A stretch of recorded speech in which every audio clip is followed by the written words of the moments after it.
Welcome to Visionaries Global Media, your number one source for podcasting entertainment. Visionaries Global Media, envisioning excellence on a global scale.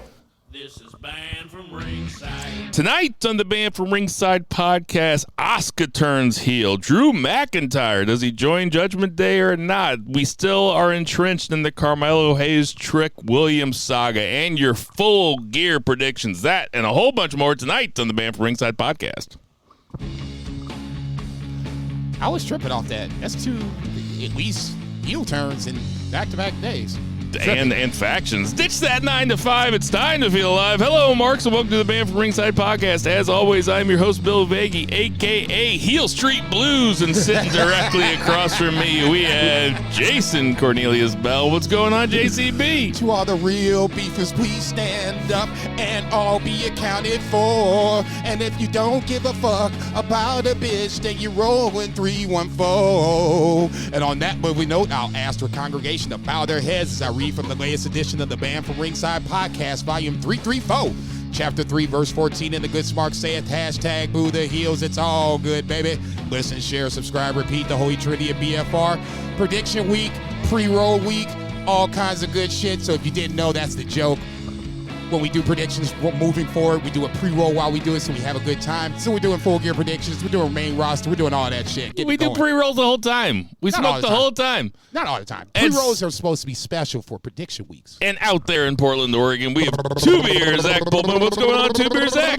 BFOS in the house. Yeah, I am back in Portland. I've been in Astoria all week, just gooning, straight gooning, being a goonie. In a hotel room by myself, gooning, Is that a euphemism for jerking off? Happy to be here. Again? Yeah. Anthony Bowens actually used it. Anthony Bowens actually used it last week on AEW television. It's pretty funny. About gooning? Yeah, he said stop being a gooner to Cassidy on the 69 celebration. Man, they were both being gooners pretty hard on that one. Yeah, I guess I don't know what a gooner is. What's a gooner? I have no idea. I think it's where you just jerk off so much that you're just dumb. That's a real term? I think so. Oh. This could be an issue. What a way to start.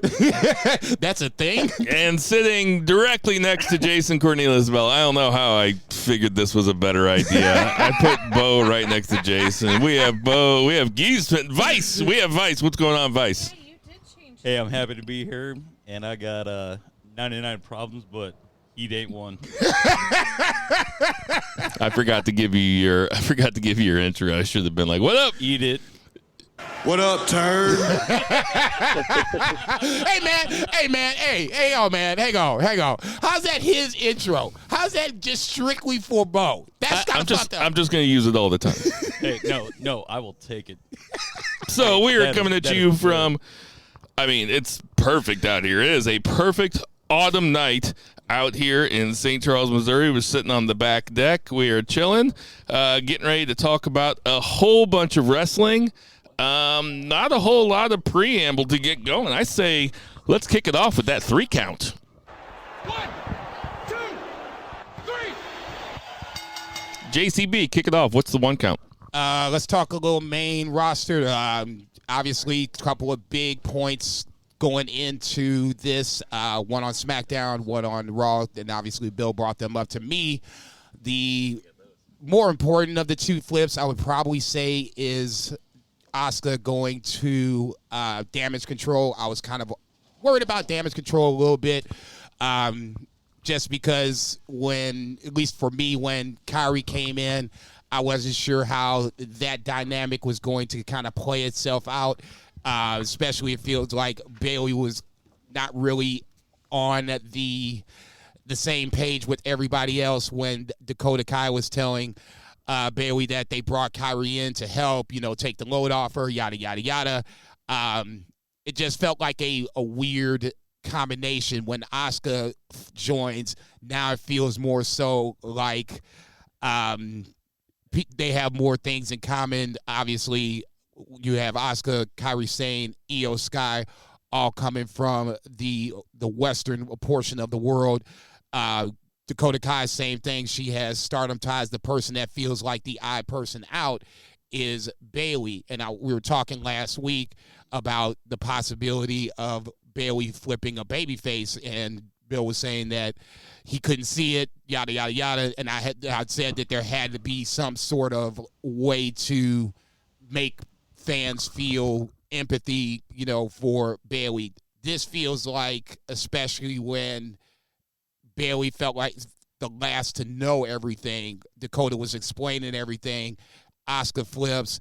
You could tell Bayley didn't know that was coming, but everybody else felt like they were in on the joke. It feels like ultimately, and this is just my guess, is that somehow, some way, Bayley is booted out the same way that Damian Priest feels like he's going to leave / get kicked out of the Judgment Day. Obviously, we'll talk about that in a second, but for me, the way I'm interpreting it, it feels like they're bringing Dakota Kai might be the figurehead of this because she was doing a lot of the talking, and she'll be doing less of the wrestling because she's still coming back from that knee injury. Feels like Dakota would be the figurehead, so to speak, the talking box, and then you would have Asuka, Io, and Kairi Sane as the 3 women in the ring until you can bring Dakota Kai back. Zach, what did you think about Asuka's? I don't know if it was a heel turn with Asuka, but it definitely, she was already heel. It's like they flipped her face for 1 week just to flip her back heel. But what do you think about Asuka potentially joining Damage Control? Yeah, Asuka's been heel for a while, but the fans really like her. So it's just kind of one of those weird things. I'm into it because, especially with all 3 of those women, right now you pretty much have the best wrestlers in WWE, like wrestlers as far as the women, in one stable. As far as like match quality and stuff. That's pretty cool. I think it's pretty neat. If they kick Bayley to the curb, that's fine. If they're going to tell a story, I could definitely see it as well. But as it stands, like bringing Asuka into the fray, man, there's never been a better women's stable probably in history as far as for WWE, as far as ring work. Yeah, I'm down with this. The main thing that this did for me was remind me that Asuka and Io Sky were in a tag team before called the Kabuki Warriors, and I had completely erased that from my memory. Just completely forgot that they were in a thing called the Kabuki Warriors, and just thinking how Vince that sounded, but apparently they came up with it. Sounds racist to me, but anyway. Now they're like, I'm down with the faction. Like Zach says, it's the best faction ever. Has there ever been a women's faction? Like not just a tag team, but like an actual like stable of women. I know the four horsewomen is something they talk about, but that's more shoot style. That's just what they're referred to because they were the ones that kind of put women's wrestling on the map in WWE. But has there ever been a stable? I don't think there has been. I don't think so either. The more and more I think about it, and that's probably the reason why when I saw the end clip when they were standing over, the fallen baby faces and hands held up high, I was like, damn, okay. I don't think I've ever seen this before, especially when it's been leading, because this is all leading to Survivor Series, obviously, in 2 weeks. You see it like that. You don't see it where after Survivor Series, Damage Control will still move forward with these 4 or 5 women. So, I can't think of it. I'm really curious to see where this goes, because this has be all kinds of just invested moving forward. They could be running roughshod over the women's division for at least the next 6 months. Don't make a joke about their periods syncing up. Okay, Jason, what's next? Let's jump back up to the front of SmackDown. You had KO coming out looking good to do commentary for a little bit since Cody Graves came out. My man stole a tie from Nick Aldis. LWO comes out for their segment. Santos Escobar finally admits the fact that he did leave the brass knuckles on the apron to help out Ray to lose the match. Carlito comes out, take that back, to accuse Santos of doing that. Ultimately, Santos fesses up to it. later on down the line, he beats up Ray. Him and Carlito have a little scuffle. And then ultimately Santos comes out to cost Carlito the match against Bobby Lashley. I said it last week, not a huge surprise. It's just now I'm not sure if Rey Mysterio is, quote unquote, out with injury because of this attack. I think that's the storyline that they're going to go with. So I would assume Santos gets Carlito first and then Rey down the line. But we'll see what happens. He had shoot knee surgery. Okay. Ray did? Yeah, he had an existing. He's had a torn meniscus, I guess, for a while, but he wanted to get through the Logan Paul match, and so he's out for just a couple months. Probably a pretty big payday. What do you think about this angle, Zach? It seems a little rushed overall, but it makes sense because he's out with injury. But that's kind of what we assumed was happening.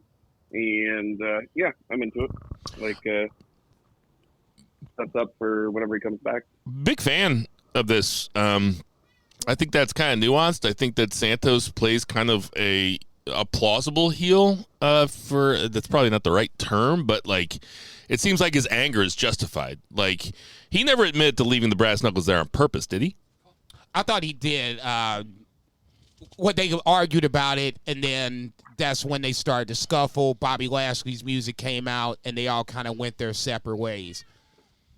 I think if he didn't admit to it, then it was kind of insinuated ultimately where you would one would lead to believe that was the plan because he couldn't do it. He couldn't punch out Ray on his own.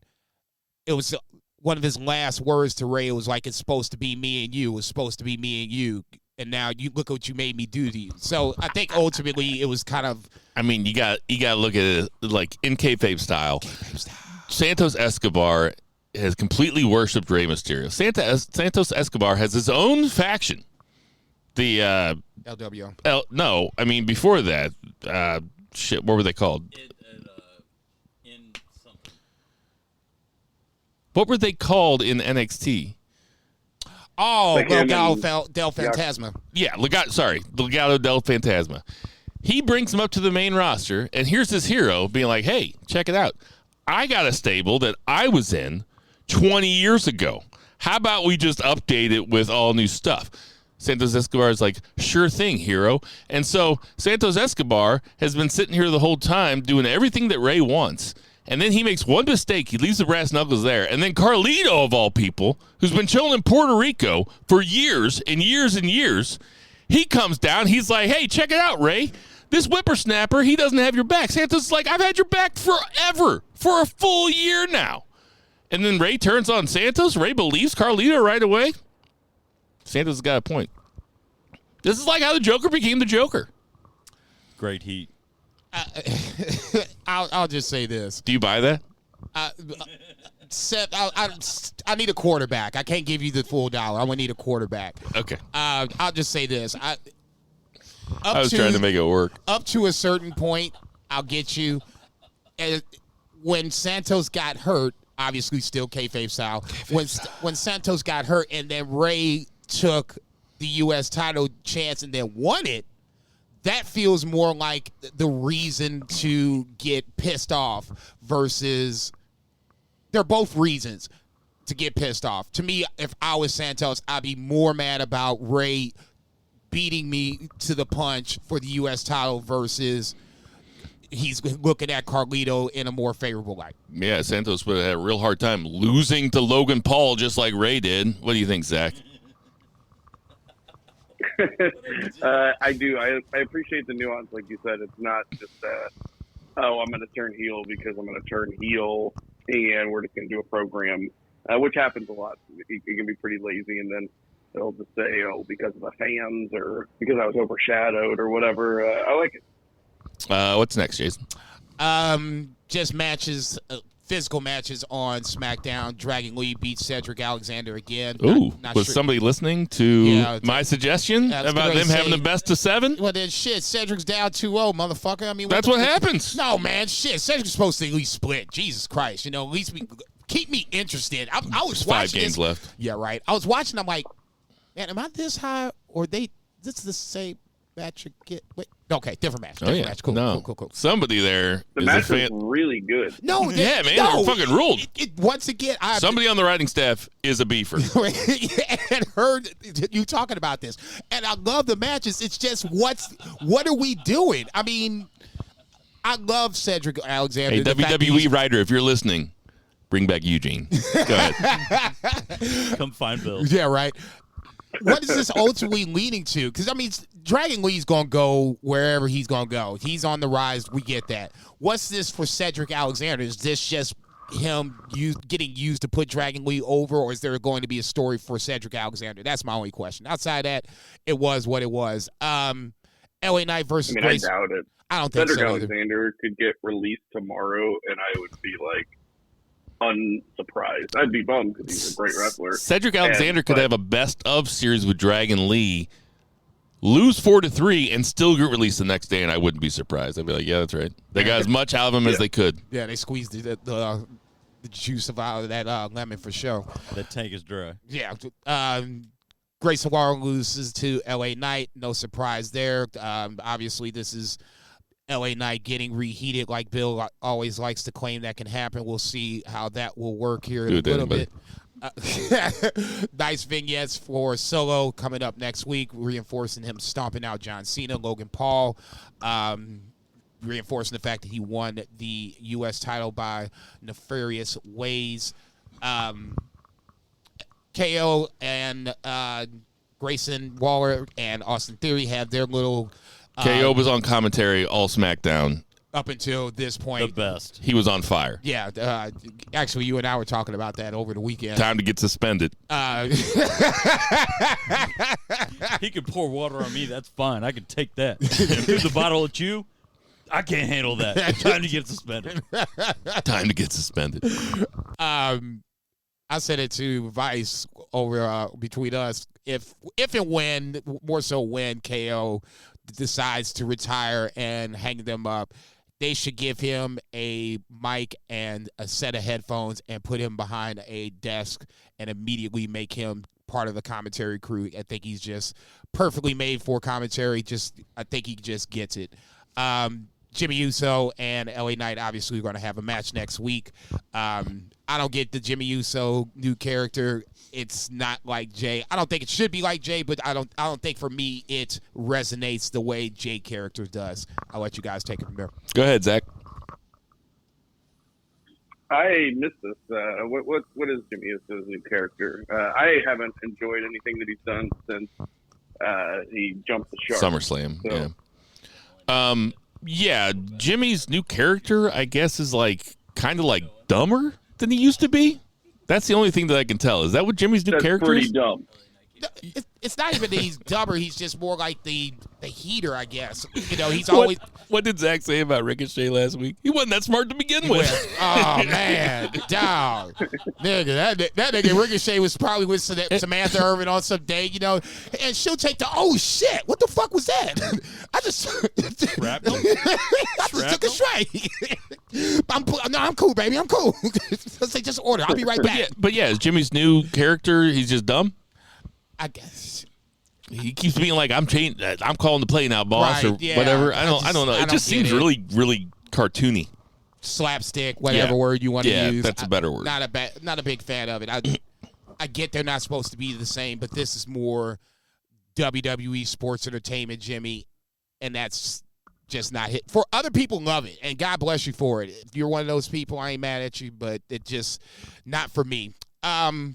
Let's jump to Raw. Obviously, the big story with Raw is it's Judgment Day, all up and down this Joker. The opening segment, to me, the biggest point was Damian Priest usurping all and declaring himself the leader of the Judgment Day, which got some very curious looks from Finn Balor and Dominic Mysterio. I was like, oh, nobody saying that, huh? You know what I was thinking about, though? Technically, he's the oldest member. In Judgment Day. He was the first one in Judgment Day besides Edge. It was Damian Priest. If you want to do like a founding member, okay. He's more of a founder than the rest of them. Completely fair. He should kick the rest of them out. Yeah. He'd just say, I'm starting Judgment Day over. From the bottom. He grabs Shelton, MVP, and Cedric. Oh, that's what they were doing with Cedric. Now it makes sense. They call it Judgment Night. Oh! Fuck you. Fuck you.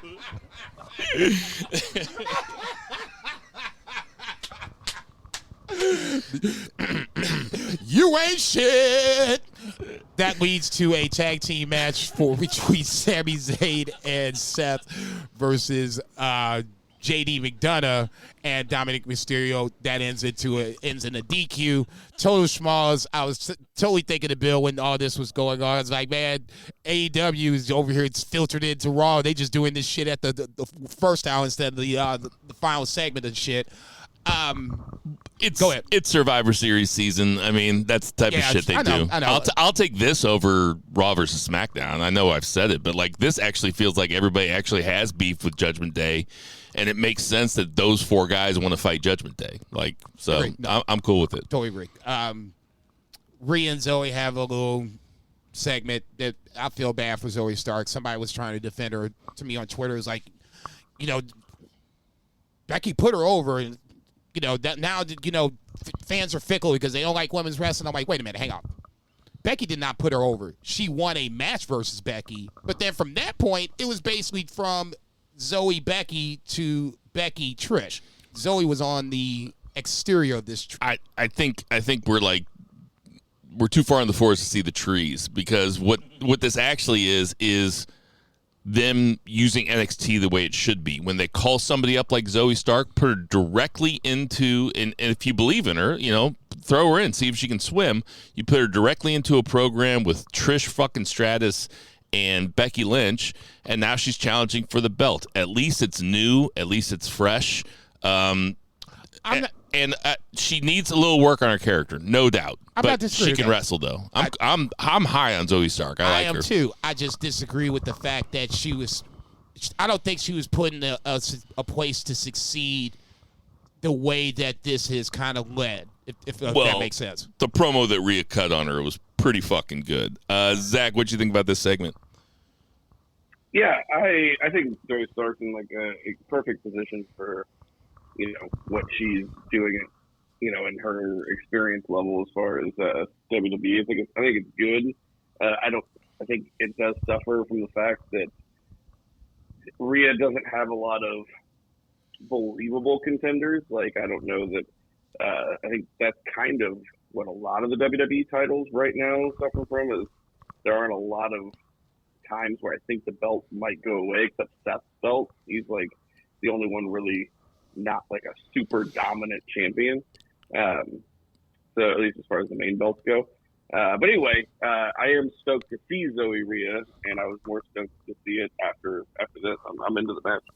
I'll say this to address your point about Seth not being dominant. He's not dominant, but it's like when they introduced this belt, the point was that Roman doesn't fight as much as he should, and that Seth was going to be a fighting champion. That's fine. He is a fighting champion, but I think that keeping the belt on him this long, actually, I think it's kind of weird to have both belts, both men's belts, with long title reigns, because Seth's going on he's over 6 months at this point. He won it at WrestleMania, right? Or they introduced it the day after WrestleMania? No. Yeah, he's due. Like, that belt is due to change hands. I thought that was... because he defended it at WrestleMania. I thought it was overseas when he beat AJ Styles. Was that Crown Jewel 2, I guess, last year? Yeah. Okay. That's right, yeah. So that was after WrestleMania. Let's just say it was September? May. No, they did. I think they did a second Crown Jewel later on in the year. Well, they just had one a couple weeks ago. No, I'm talking about 2022. No, Seth hasn't had it since 2022. That belt was not at WrestleMania.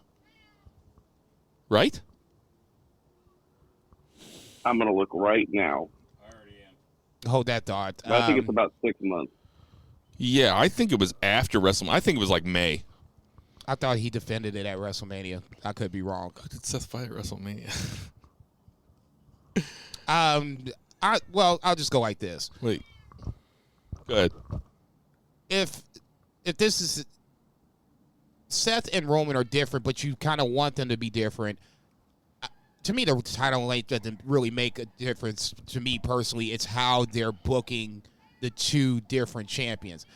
Obviously, Roman's not going to be there on a week-to-week, basis grinding it out, but Seth's willing to do it.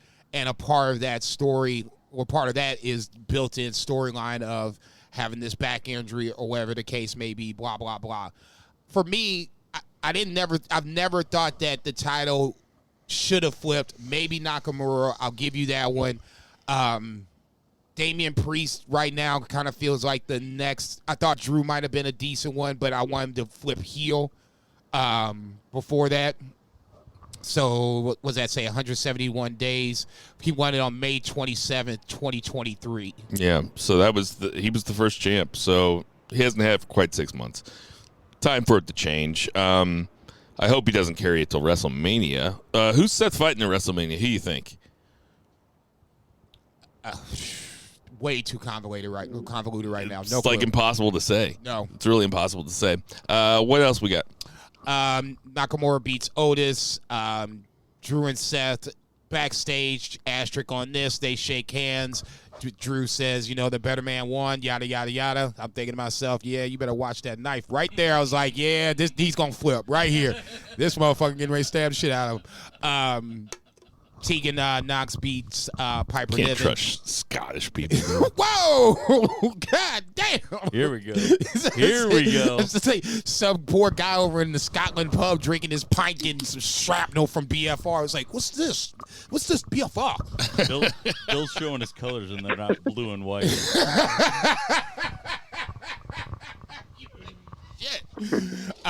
Miz, Ivar, and Bronson Reed have a backstage confrontation, more so Ivar and Bronson Reed. That comes into play here in a little bit. Ludwig Kaiser beats Ciampa.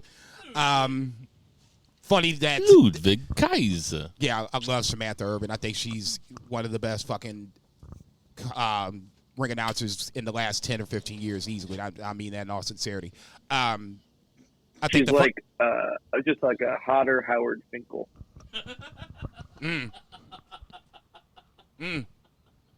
Okay, I'm not. I can't say I disagree with that. I mean, hotter is subjective. It depends on the day. The Fink. I'm not sure how to come back with that. Hey Zach, everybody's got a type.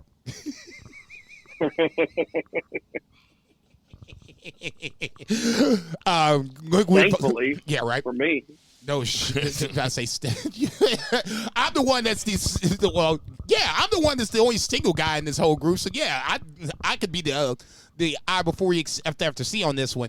Ludwig actually gets ran down by Gunther backstage. I think that's kind of funny now how the tables are turning a little bit, where now Giovanni is getting the props for doing the dirty work, and now Ludwig Kaiser's in the doghouse. Something to look forward to there.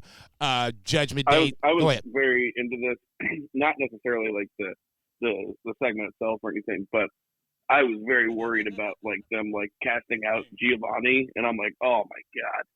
But if it's just going to be Gunther being a bully to both the guys, then that's kind of fun. I was like, man, if they cast Giovanni out of this trio, he'd just be lost. He'd be the next Tucker, even though he's way better than Tucker. I mean, that is sad, but that's true. He would be the next Tucker. They wouldn't do shit with him if he's not an Imperium. They could do a lot with him, actually. They could take 6 months off and bring him back as an Italian Don Juan style, Lothario. No. I'll say, damn it. Soprano. I was about to say Eunuch. Oh, Man, Jesus. Give this man the eraser.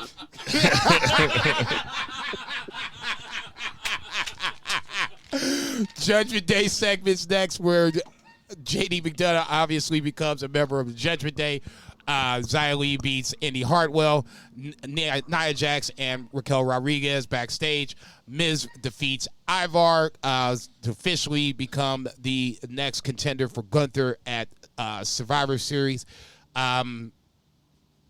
chances of Miz winning the IC title at Survivor Series, Bill? 0. 3 beer. 0. Vice? Not gonna happen.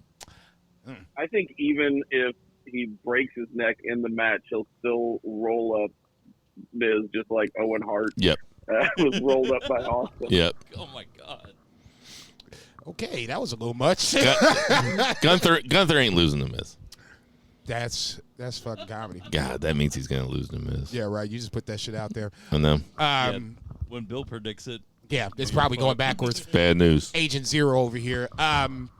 Kiss The of best death. thing to come out of this is going to be, it's not happened yet, and that's Ivar versus Bronson Reed. That's what I was just getting ready to talk about.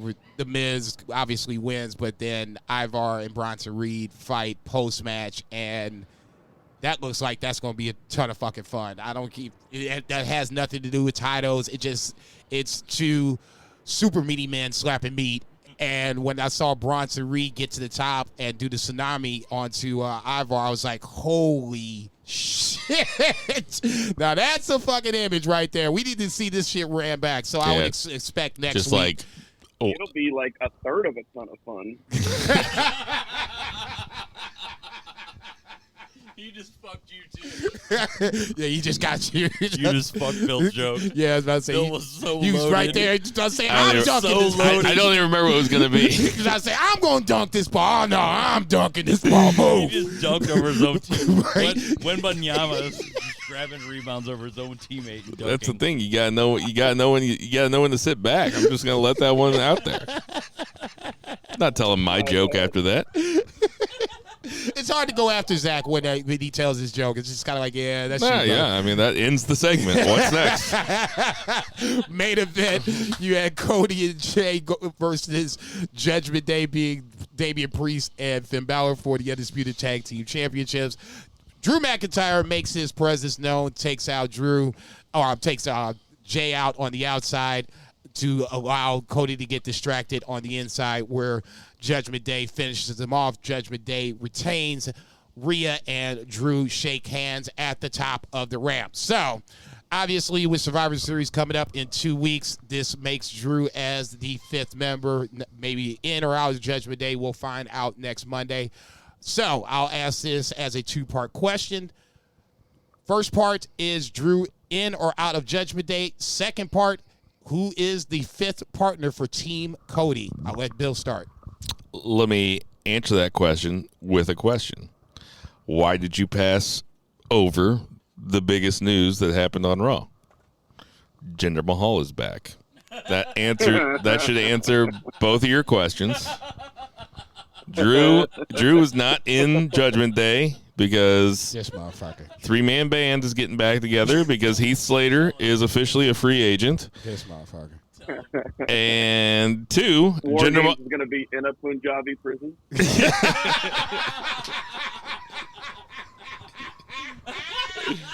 That would be fucking great.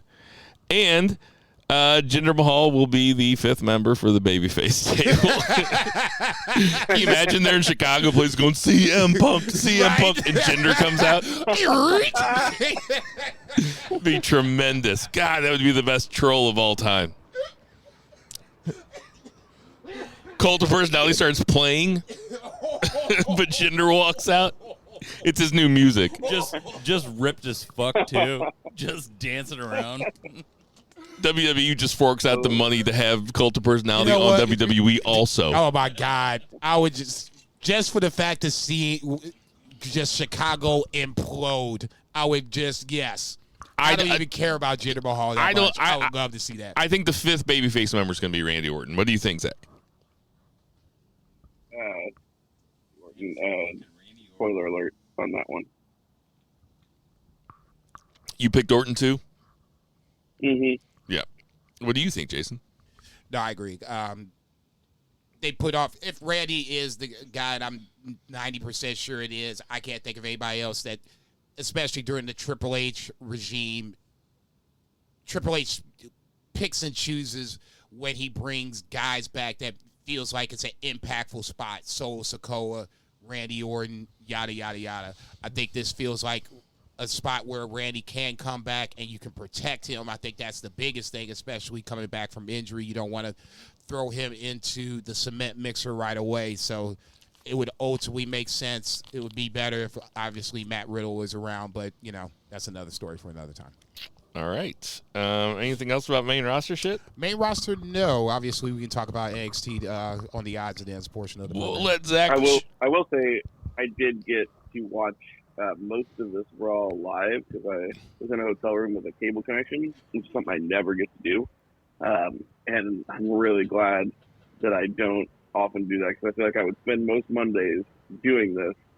And I think it's just a product of being 3 hours. Most of the shit was very boring. Oh, man. Watching it live is the worst. I agree. It's almost impossible. I would rather. Okay, here's the question: would you rather be there or watch it at home live? I'd rather watch it home live. Yeah, me too. I'm sorry, but the question I have is, Zach, did you rent a hotel room just to go watch Raw? My name's Zach. I don't have the drop. I don't have the drop. 5'9", 165 pounds, and I watch Monday Night Raw in a hotel room so I can get away from the wife and kids. I mean, I'm not judging. I'm kind of jealous. I just let a brother know. Let a brother know. It's more common than you'd think.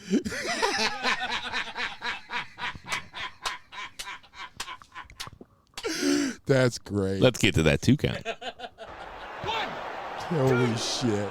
3. 2 beer. What's the 2 count?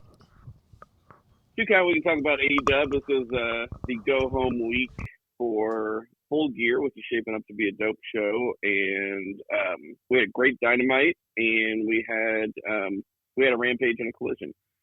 But Rampage, not necessarily the entire thing worth watching, but I will ask if you guys watched that Komander and Vikingo versus FTR match, because that was about the only thing worth watching on this show. I did. I watched it. Vikingo is the total shit. What you think of it?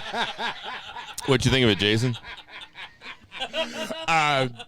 No, it was good. I always wonder what Tony is going to do with the luchadors that he has on roster, off roster, whatever the case may be. Don't get me wrong. This is a good use to at least put them on. Commander's the guy that really needs the spotlight more than the other 3 do.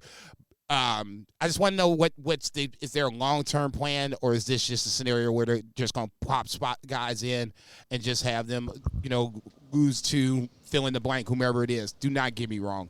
This was a dope-ass main event. If you just want to sit down and put 10, 15 minutes aside and watch guys literally have 2 different styles, and that to me was the thing. You had the luchadors on one side, FTR on the other. They just rang the bell and just let them motherfuckers do that shit. So yeah, it was dope. Don't get me wrong. What else we got, Zach? Dude, whenever he did I think it was Vikingo that did the dive, and he crashed into the fucking commentary table. Dude. I was like, oh. I thought he was that dead. Shit was early in the match. I'm like, what the fuck? You could see it happening too, because the crowd, he did a series of moves and the crowd got really behind him and he got amped up. Yeah, I was getting ready to say he was feeling it. Yeah, he was feeling it. And he went for that suicide dive, and I was like, man, he's going hard in that suicide dive. He was shooting from the logo there. But yeah, and I mean, it was intentional and it was awesome. It looked a lot worse than it was. Dude. Like I was like, oh, I gotta watch that again. But yes, man, that was very cool. Fuck yeah! I was like, take your time with this 20 count. He's gonna need it. Jesus Christ. But yeah, then on Collision opened up with a pretty fun match. Watch a longer version of this just because both these guys are really good wrestlers. But Andrade versus Daniel Garcia, and most of this is like storyline for Miro sitting and watching in the cup chair from the back. Daniel Garcia dancing. I would. Man, no. You said from what? From the cuck chair. He was standing up. I had a physical reaction to that. I was like, oh, man. I was getting ready to say, this ain't a visual media, but yeah, you wish. Why are you talking about Miro? I mean, every hotel room's got one. That chair right next to the bed in the corner, just like. You're like, why is that there? That's usually the chair that I end up in at like 4 o'clock at night, 4 o'clock in the morning after a wedding. Right. It's like, why am I still up? We're getting jokes from 3 Cubs, Zach Pullman. Oh shit! But I liked Andrade Daniel Garcia a lot. No, it was you guys had me convinced. You guys had me convinced last week when you guys were talking about Andrade and like, nah, he's reached his peak, and I was like, well, Daniel Garcia's going over here. Like, it looks like they're giving Daniel Garcia a little push, and but they're telling a story with him losing, which I think is cool. So he's still getting on TV, and Miro was talking about him on Dynamite. So yeah. I'll just go back to Andrade for just 30 seconds. It's not that the talent isn't there. We all can agree upon that. No, I'm just saying that in the hierarchy of AEW, Andrade isn't one of those guys that you look at and be like, okay, he's going to be world champion someday. We have Swerve ahead of him at this point. And there's a bunch of guys ahead of him. I get it. That's all I'm saying. There's a lot of guys. Okay, that's all I'm saying. I can't imagine. This match was dope. Don't get me wrong, and it had the storyline with CJ coming out, and obviously CJ signing Andrade with her stable, whatever it is, first signing, whatever you want to call it.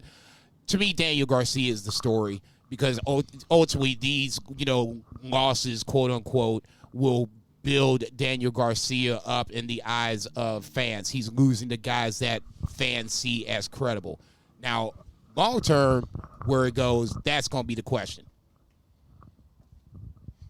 Yeah, we had another fun match that my only criticism was that it wasn't longer, which was Nick Wayne versus Dalton Castle. I like both of these guys a lot. Nick Wayne got a big win here. Nick Wayne, as a babyface, was pretty much cast in that luchador role that JCB was talking about, which is the guy's going to give you a fantastic, outstanding match, and he's going to be over with the crowd, so it doesn't matter. We can beat him every single time, which is not wrong. It might be a bit misguided, but it's not incorrect. I understand the logic, but Nick Wayne going over here is also the right move. But yeah, I like both these guys a lot. It was cool to see Nick Wayne get a win, even though he's a heel now. He did some heelish stuff, but yeah, that dude could be like. I look at Nick Wayne as like the next Will Ospreay, like in 10 years. Because Will Ospreay looked like Nick Wayne whenever he was like Nick Wayne's age too, just a skinny, tall piece of shit. Yeah, and Nick Wayne is getting reps on television. I also like that Dalton Castle is getting on television more. Dalton Castle is cool. I think the thing that really makes Dalton Castle is how high he wears the top of his shorts. like it is really like 6th grade teacher level. Like his name is Susan or something. Like shit. That really ties the whole thing together. It's like he's coaching third for a little league team. It is like in 1980. No, Dalton Castle was cool at StarCast when we had that 30-second interaction with he and I. So always good, cool on my book. Former ROH champion. So yeah, for Nick Wayne, this has a little feather in his cap. We had a Hangman promo, which we'll talk more about that when we talk about Dynamite. But this is the shit that I was clamoring for right after that intrusion happened, the home invasion happened. This was like gangster shit from Hangman, like some serious shit, basically saying like, he's gonna take a walk with his son and piss on your grave. That was some brutal shit. Yeah. So we'll talk more about that when we get to Dynamite, but good on him. Hangman had a good week. He did. I was wondering. I totally agree. I mean, Hangman, his promo, we'll talk about Dynamite later, but he had a good week. for the first time in a while. Yeah. Yes. Yeah. Yes. I mean, I don't know. Whenever somebody says that somebody's going to die during a wrestling match, I'm like, oh, this is kind of weird. Like, but, I guess that's how mad you would be. I mean, he tore up the finger paints, Okay, thank you.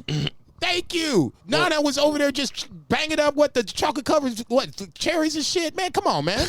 Well, and usually we only hear that shit from like John Moxley, so it's fun to hear this from Hangman. Yeah. When he's talking about I'll let my kid piss on your ashes, I was like, so you man. Shit, that's all you had to say. You've been watching some HBO. What was next? LFI versus Workhorsemen. No real story here, just a kind of enhancement match. We had House of Black backstage, so they're in this AEW World Tag Team picture, which we can talk about when we talk about Full Gear predictions, so we can move on with that. But then we had Martin versus Roderick Strong, and this was also fucking really good. So when I say like Collision was just kind of there was like some highlights. That's kind of what Collision's been, right? There's been some highlights, there's been some low lights, but this is absolutely a highlight. There's Martin, Roderick Strong. Roderick Strong is so fucking good. He's just such a fantastic wrestler. And Darius Martin, very dynamic. And I'm sure being in there with guys like Roderick Strong is fantastic for him. But I'm into this Roderick Strong and the Kingdom stuff. I think it is getting over, even though it's very silly. I like a little silliness every now and then, but at first the screaming of like Adam was like very annoying, and now it's just I laugh whenever it happens. So, don't get me wrong. I agree with everything you said. I just Adam, Renee, Lex. I'm just like, God damn, it's like when I hear when the House of Torture music starts, I get that, just Pavlovian eye roll. Just I can't help it. It just happens. It's not. That's the only, and that's just nitpicky. Okay, as far as I'm concerned, when he jumped out, like I said last week, he jumped out of the wheelchair, need old boy, and then had to get help back in. Same thing this week. You know what I'm saying? He wrestles a whole match. Gets bounced around left and right, and then he hits the backbreaker. And now he's like James Brown and shit. Help me out of here. Macio's coming over, putting the neck brace around Roddy. So don't get me wrong. To me, there is a lot of entertaining things about Roddy Strong and the Kingdom. The Kingdom coming in, post-match punching guys in the dick and all that shit. Okay, I'm down for that. Roddy Strong screaming, that's just a little too much for me. It's doing its job. Because I have a reaction to it, and it's a negative one. So in that scenario, it's doing its job for sure. So we had some qualifying matches this week to see who was going to face Chris Statlander for her QBS title. And the first one was Julia Hart versus Willow Nightingale. And rather unsurprisingly, Julia Hart won. So, Julia Hart's been getting much more of a push than Willow Nightingale. Willow Nightingale is kind of a luchador at this point, where she's just out there and the crowd loves her and they cheer for her and they're behind her, and then she just loses. So not a lot of wins for Willow. I would say my piece, and I'm not sure what you would. The time will come. Dude. I hope so, but I feel like it's bordering on they should have pulled the trigger on Willow like a while ago. Ding. Yeah, I agree. Oh, Willow could get it. I am sure. Jesus fucking Christ, guys. What? I mean, damn, it's the first time we did Horny Thursday or Thirsty Thursday over here. Give me a break. Horny Thursday. Jesus. We're being professional. Unprofessional bullshit. Calm down. What is next, Zach? I'd wreck her, though. Oh, no. I can't. Yeah. Anyway. Hobbs squashed the dude just to set up for next week here, but then we had the main event, which is Sting, Darby Allin, and Adam Copeland versus Lance Archer and The Righteous. And I mean, this was just super fun. It didn't have it wasn't like an insane spectacle or anything, but it was just seemed like a very fun house show main event. Like, it kind of made me wish I was there. watching it live. I think everybody did a really great job, and I would have liked to have been in the building to see this match. And it was just a lot of fun. 6-man kind of party match. Yeah, this is a Zach special party match for sure. Like, it's one that you can have on and not really have to pay attention to. Which, I mean, no, I don't even mean that as an insult. That's exactly what I did. It's a main event, for Christ's sake. That's the worst part, is that you don't mean it as an insult. But that's what Zach is saying, though. Like, it's the main event, but it felt like a house show match. Right? I'm not disagreeing. You guys always erupt like I'm fucking making fun of Zach. I'm just saying. I'm not saying you making fun of Zach. I'm just saying that that felt like a backhanded compliment. No, it's a party match. He likes party matches. I thought you were making fun of Zach. Okay. No, I wasn't. Zach, do you like party matches? Of course. Yeah, I am just like a big dumb Labrador. I'm always just down to party.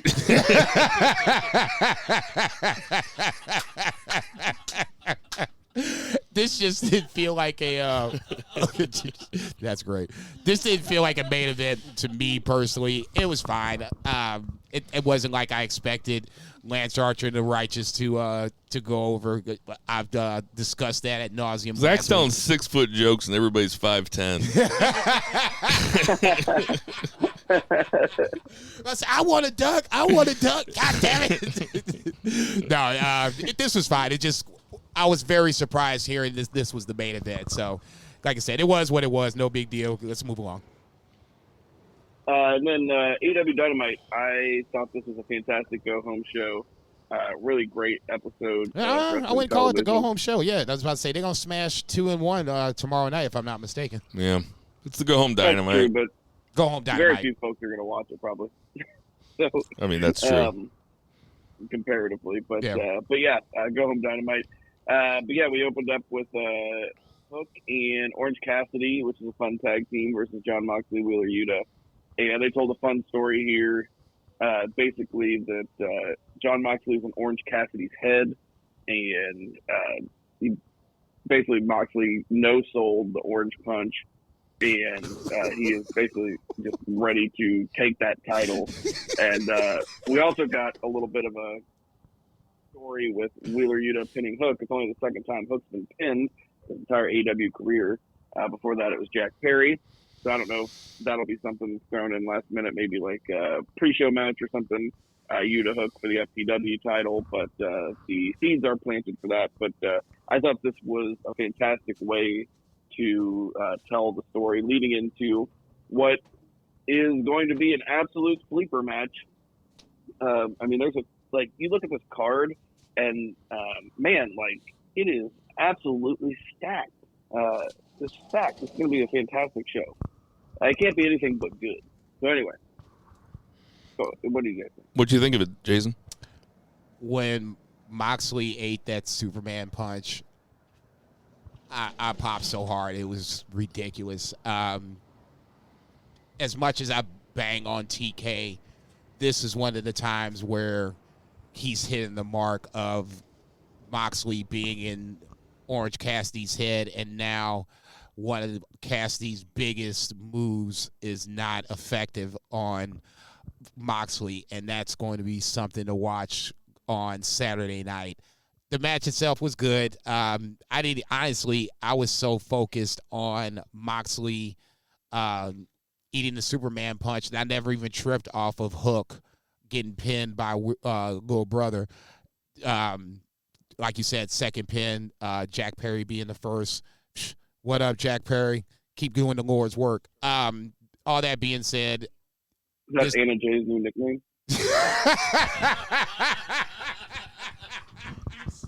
Tell him. You ain't shit, dog.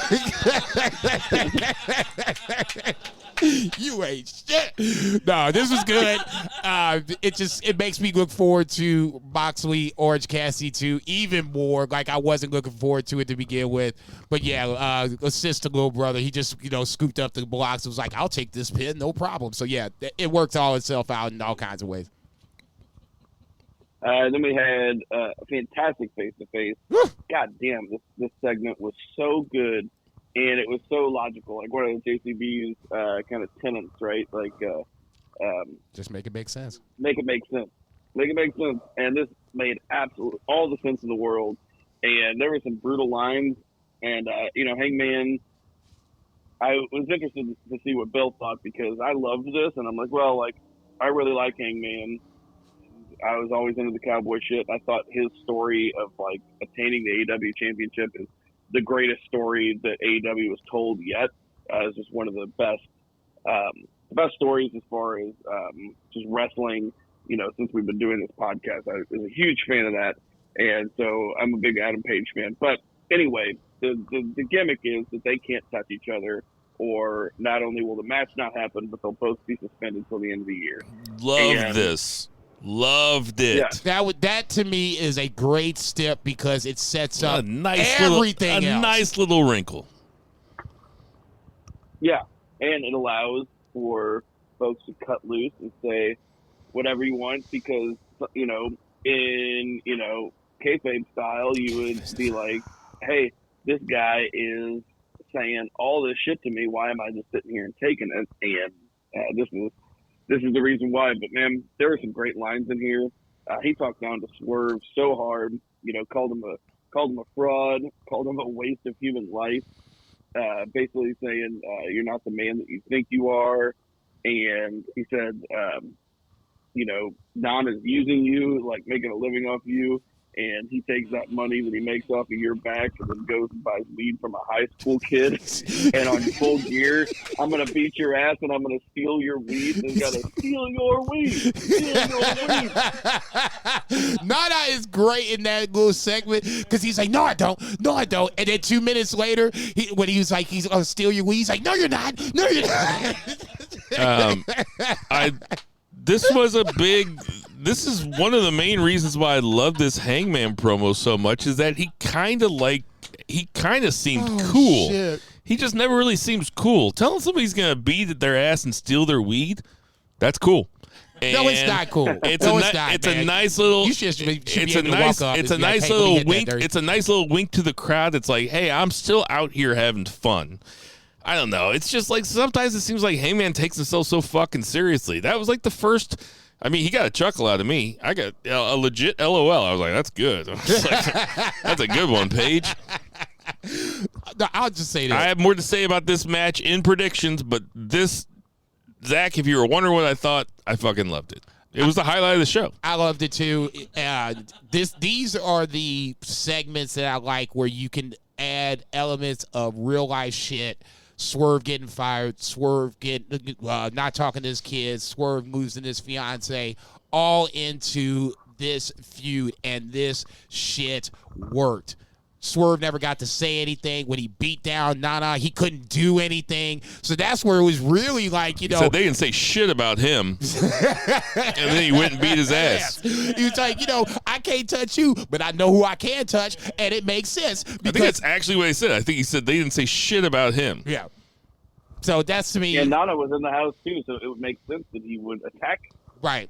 Eating his blueberries. Okay, so in that scenario, it was a really well done segment, and blueberries are brain food. That's probably why your boy was licking his fingers. Banging all that shit up. All Hangmans. That's why his promos have been so dumb. Oh my God.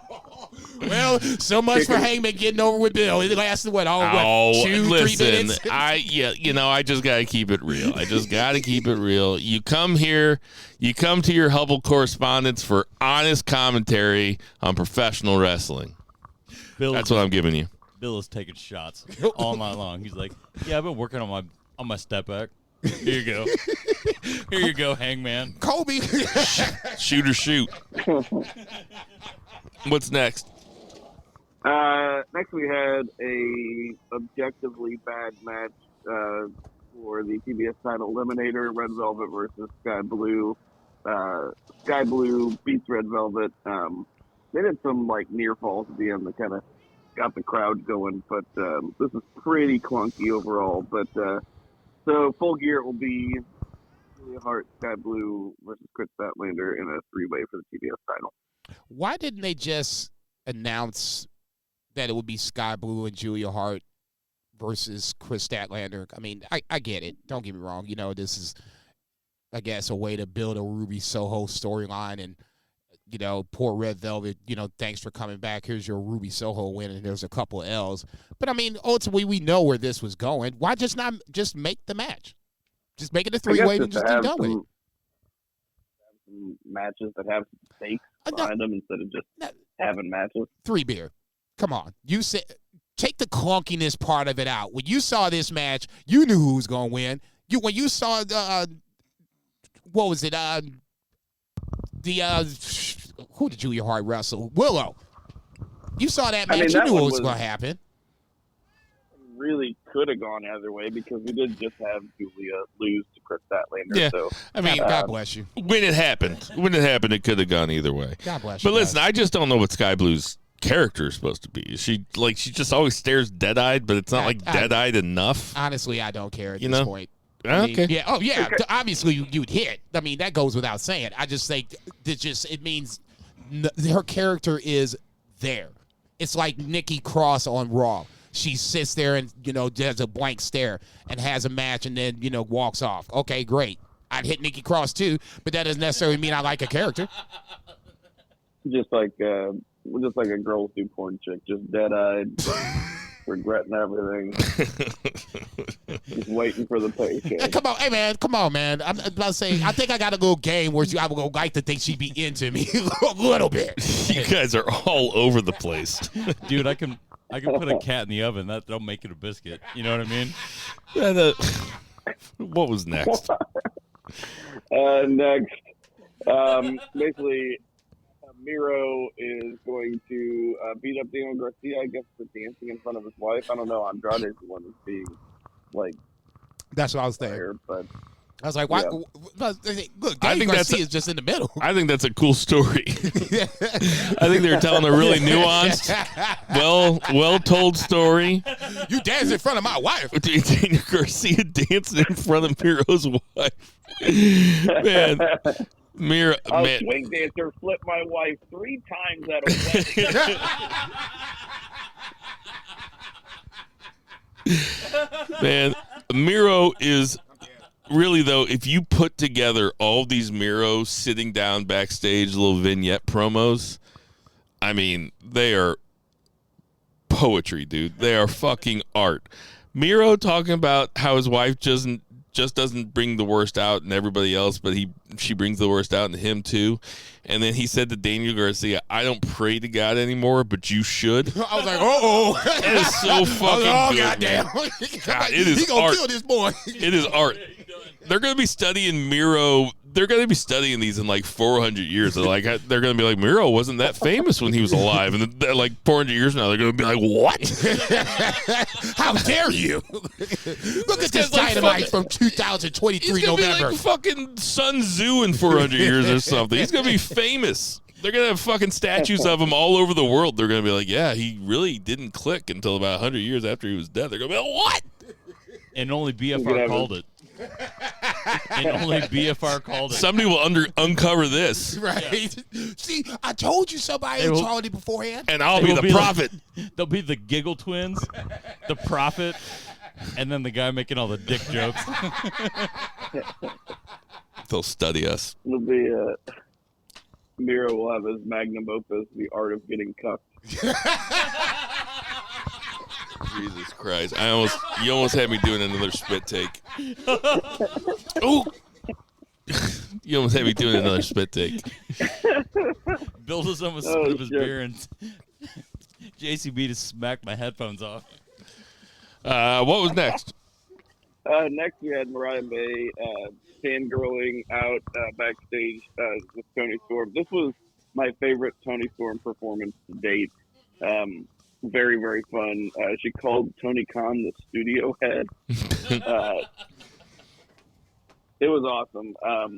I think that this is me with the pencil fantasy booking, but I think Toni Storm should win the title back because she never lost it, or she never should have lost it. And that should lead to kind of Mariah May being her sidekick, and then Mariah May taking the title off her. Mariah May is very good. Yep. Mariah May also comes from Stardom, and she's the real deal. So I like that. I was also thinking maybe Mariah May will cost her the match on Saturday, but it can go either way. Mariah May will be out there, I feel like. Yeah, she'll definitely be a part of it for sure. I'll save it for my predictions, but yeah, good to see Mariah May on TV. Obviously, in some sort of angle with Toni Storm, with Toni being the highest AEW women's star right now. It's a good way to get her started. I'll say that and leave it there for the moment. Samoa Joe in a squash match, and just got me thinking that the existence of Samoa Joe implies the existence of Trefoil Joe and Thin Mint Joe in the Girl Scout Joe universe. But this just extends the Ring of Honor tag team thing. So I guess they're not going to tell us. Joe is another one. He can be tagged. Wait. No, you broke up on that one. Now I say we got to get them all. So repeat the last one you just said. I said he could be tag along Joe with MJF on the pay-per-view, but I guess they're not going to tell us. Oh man, that's good. Well done. they're not going to tell us who it's going to be, so we got to buy the pay-per-view. My back hurts. Well done. Young Bucks with Penta and Komander, and this is awesome. So I mean, that's really all I have to say about it. Is just there was one picture-in-picture break, and I just sat and watched the little picture, which I never do. I usually just skip right through it. But this match was so good. There were so many fun, crazy spots. Young Bucks are fantastic. Penta and Komander are both fantastic. Commander's a fantastic stand-in for Phoenix, and holy shit, this is good. And also continues a little bit of a Young Bucks heel turn because they finished it by Nick Jackson doing a couple low blows. But goddamn, best tag team of all time. you motherfucker, you ain't shit. You just had to throw that shit in there, man. Road Warriors just rolled over in their grave. Heel Bucks are the best Bucks. I don't care what it is with fans' perspective. If you book them as heels, I just think that they're more entertaining as such. And slowly but surely, I think we're getting to that point. They even said it after the match. They even said Kenny came and approached him. He's like, he's like, the best version of us. So in that scenario, I'm down for that.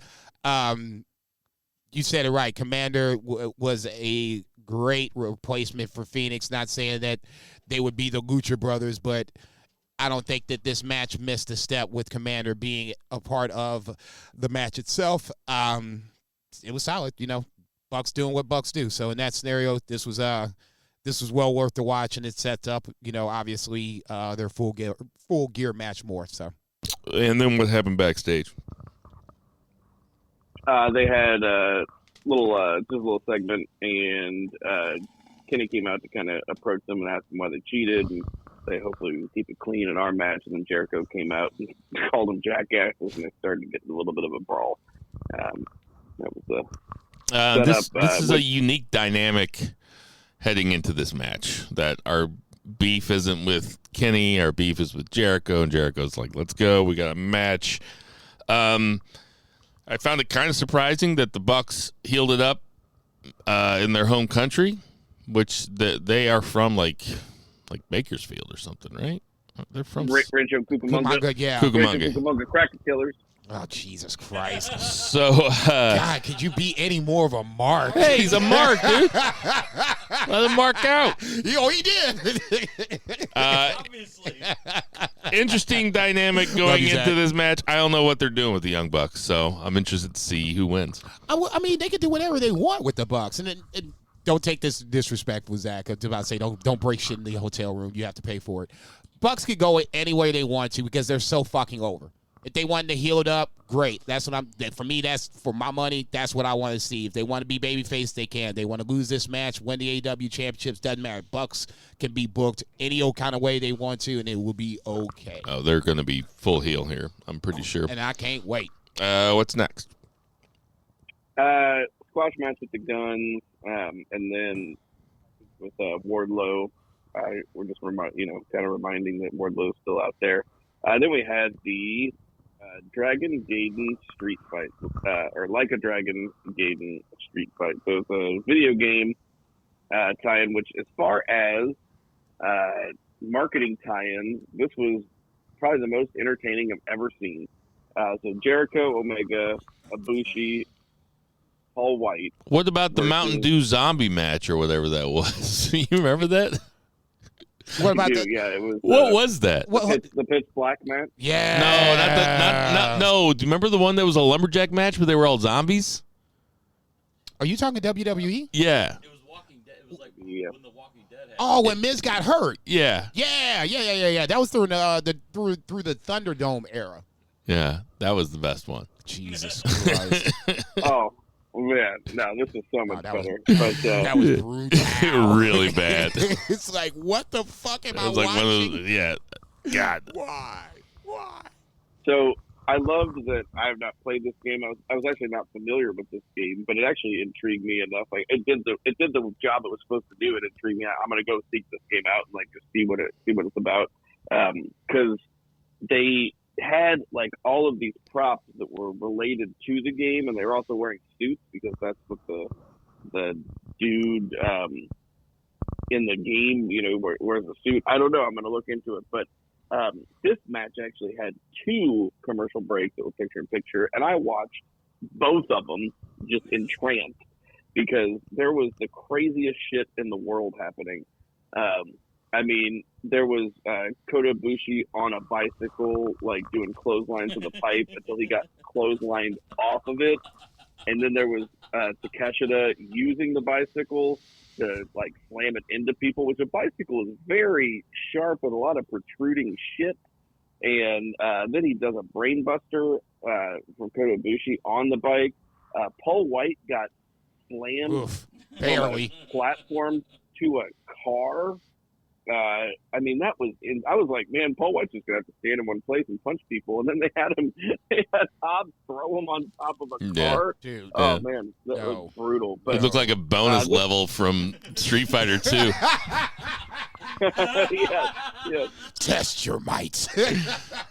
Just Zangief doing fucking elbow drops on a car. Letting E Honda just fuck up a car with a bunch of punches. But I mean, there was nothing following this. I mean, they did have a segment with MJF following it, but there was no match that was going to follow this thing. Total spectacle. I mean, Kyle Fletcher got chokeslammed off of the ramp through a table, and then he came back to tombstone Kota Ibushi through a table stacked on a bunch of chairs. Those are only some of the crazy spots that we saw. I don't know. I love this though. Jason, you were shaking your head. I want to hear you. I want to let you go first. No, this is just the usual suspects of, a party match for Zach, and that's why he loved it. For me, it's like, there was multiple times. You took my thunder with the Kota Ibushi riding the bike down. I mean, the guys he hit was like, he was like, take that. Oh, take that. I mean, it wasn't even like, you got to suspend disbelief, and I get that. But I couldn't suspend enough disbelief to be like, oh, yeah, he fucked him up there. Oh, yeah, he fucked him up right there. When Takeshita got a piece of him, that's when it finally got interested again. I'll just say this. I get it.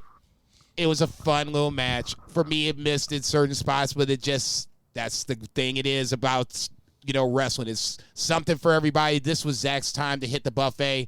I was probably over in the dessert line, banging up some brownies or whatever the case may be. I was taking a shit. This was not my favorite. No, I did not like. I appreciate spots. I hate walking and brawling. The Kota Ibushi on a bike thing was legitimately one of the worst things I've ever seen on wrestling television. Like, he gets on a 10-speed, and he did not look comfortable on that 10-speed. It was going dicey. He was going the slowest speed possible, like going back and forth like a 4-year-old, like trying to learn how to ride the bike. I don't fall. Make sure I don't fall. Just kind of take that. Yeah, just kind of gesturing the lead pipe like in people's directions, and they're falling down. He looks like he's in Gryffindor, and he's just fucking pointing the wand at people. I'm hit. Don't get me wrong. Hated it. Don't get me wrong. They must have paid so much fucking money. How much did they pay Big Show? Were they like, hey, we got to get in here and Big Show's got to be in it? And you're going to take That's a spot. Payday. You got to take a spot off of this, elevated ledge. You're going to wrestle in a car. suit for some reason. I thought it was fucking Reservoir Dogs there for a second. I was like, oh shit, Reservoir Dogs. Now Zach fucked my whole shit up. I was like, Reservoir Hogs. Knock it off. Knock it the fuck off. I thought it was Reservoir Dogs. Now Zach fucked my whole shit up. I'm sitting there thinking this was, a callback to that shit. And he's telling me, nah, motherfucker, it's marketing. Shocker. Zach knows about the marketing aspects of wrestling. They were advertising for the game. It was a game set in Japan. They had Japanese type stuff around the ring. I don't have any inside lines on it. I just watched the show. That's it. Clearly, he knew more. You knew more about this than the two of us combined. So he's our Jim Cramer. Oh, what? Jim Cramer. Is that the guy that says like buy now, sell now, or whatever? Yeah. He's the guy that knows all about the economic, all the financial stuff. He's a wild man. The meme guy. Now we just got to make 3 beer Jim Cramer into something that we can kind of make as his new nickname. Okay. See, I told you it would naturally happen. Sell your shares in zombies and buy shares in bicycles. Buy shares in bicycles. And what do you think about the MJF Jay White go home part?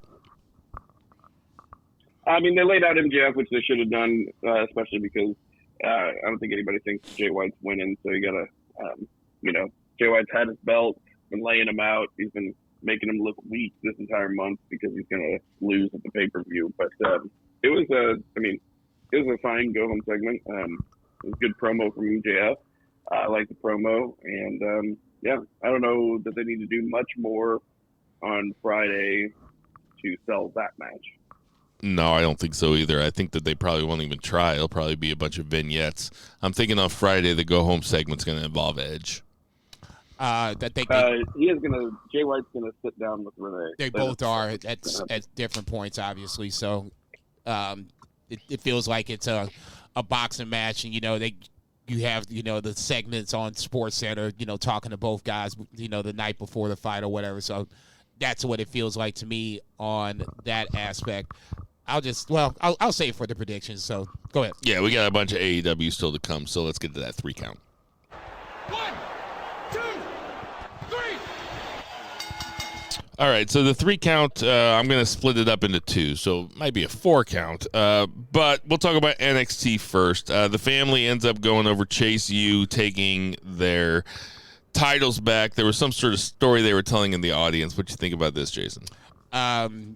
Very Jim Harbaugh-esque, if you will, where you have the Chase U students turning on Andre Chase after the scandal has now come out. Not what the scandal is, we don't know yet, but Andre Chase definitely disheveled coming in to the match, a little off during the match, and obviously taking the pin post at the match itself. So it'll be interesting to see where this goes. JC Jane rescuing Andre Chase after the match when the reporters were coming after him. I'm curious to see where it goes. I would be lying if I said otherwise, but I thought the family winning was a nice way to go on through the Andre Chase angle. Zach, did you get a chance to watch NXT? Not this week, but that when I read about it, it sounds just like Vince McMahon. Under investigation, denying everything. Oh, no, you did.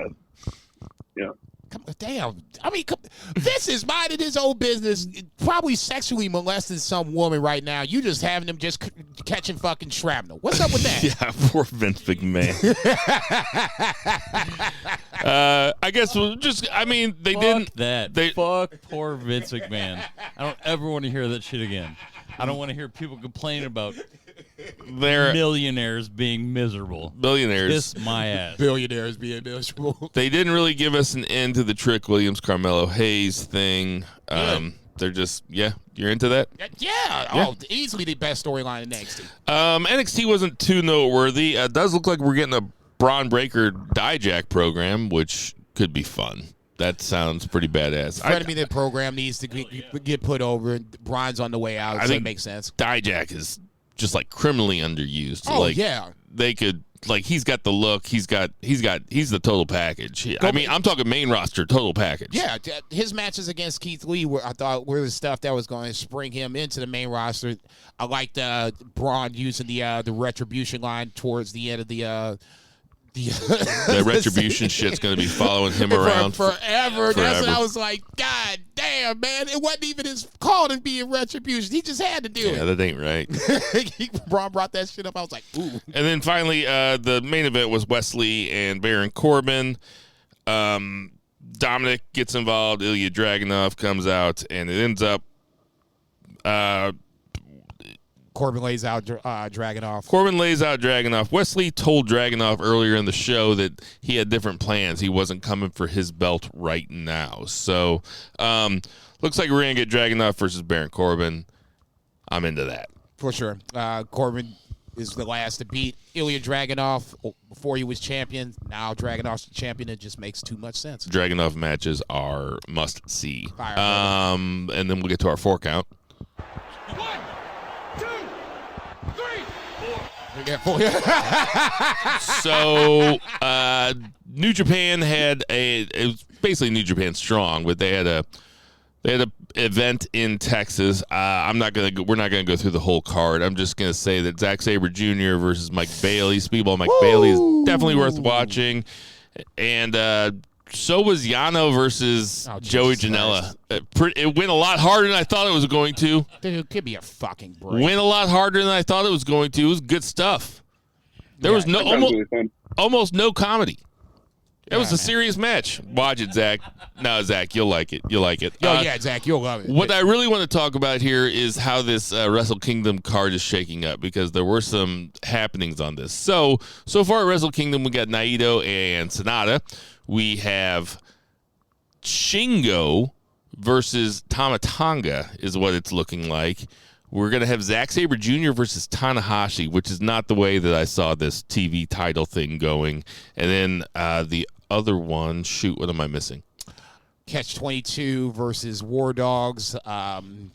The triple threat match, which is Ospreay versus Moxley versus David Finlay. So where are you at? What do you think about when you think about those top 4 matches, or the ones that are already made for Wrestle Kingdom, Zach? We're about a month and a half away.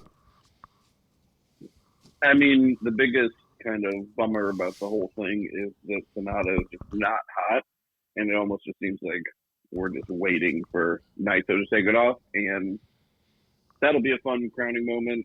Yeah, Naito's probably the last title reign, but I am looking forward to what happens after that with say Naito and Yota Tsuji or something like that, where it's a more interesting version of Naito and Sonata, because Tsuji's just got more charisma.